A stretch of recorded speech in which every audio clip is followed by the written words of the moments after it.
So the Fnaf movie recently came out, and the community is in a huge argument between whether the movie was good or not, especially the Springlock scene.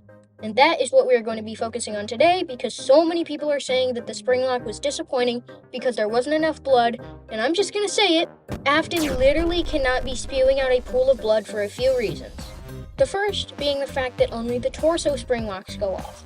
We know the arms don't go off because he is able to move his arms enough to pick up the spring body head, and we know from the minigames that if your arms get spring-locked, you are just there completely paralyzed, since all the spring locks go into your muscles and nerves. Also, at the end of the movie, we see Afton trying to call out to the Golden Freddy kid, and we hear a metal snapping sound, possibly meaning that his arms got spring-locked after the initial failure.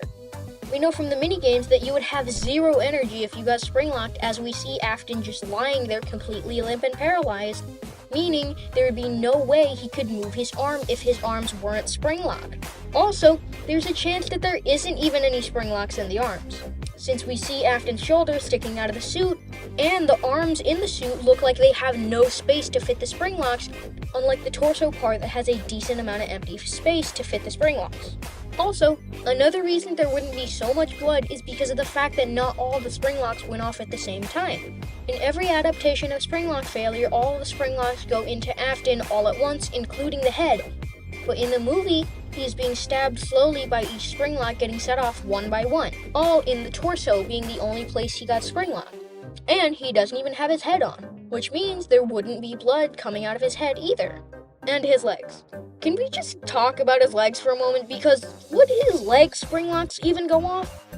If the cupcake bit off a part of the torso and the Springlocks go off, would that make the leg Springlocks go off too? Because we know the suit is wearable, and the legs, torso, and head are all separate parts. So there's a chance that he didn't even get spring-locked in his legs. And if he was getting spring-locked in his legs, and each part was connected with the spring-locks that all go off, why would he put his head back on if he knew that would also go off? Also, again, like the arms, the leggings look really tight and seem to have no space for spring-locks. So I'm gonna go ahead and say no, the spring-locks in the legs did not go off. As a result, less blood coming out.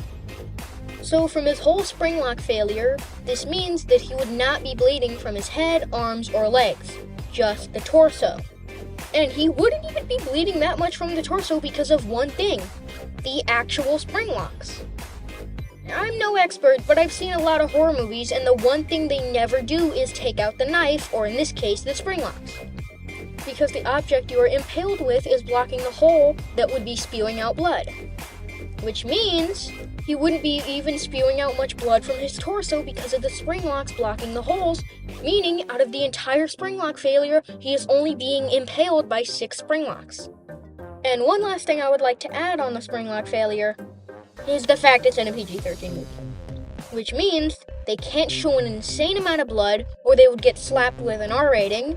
And they can't do that because nowadays most of the Fnaf community is children. And if a movie is R-rated, more than half of the community can't watch it.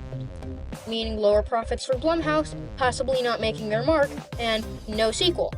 And with that being said, the only real complaint I have with the Springlock scene is that he said his iconic line, "I always come back."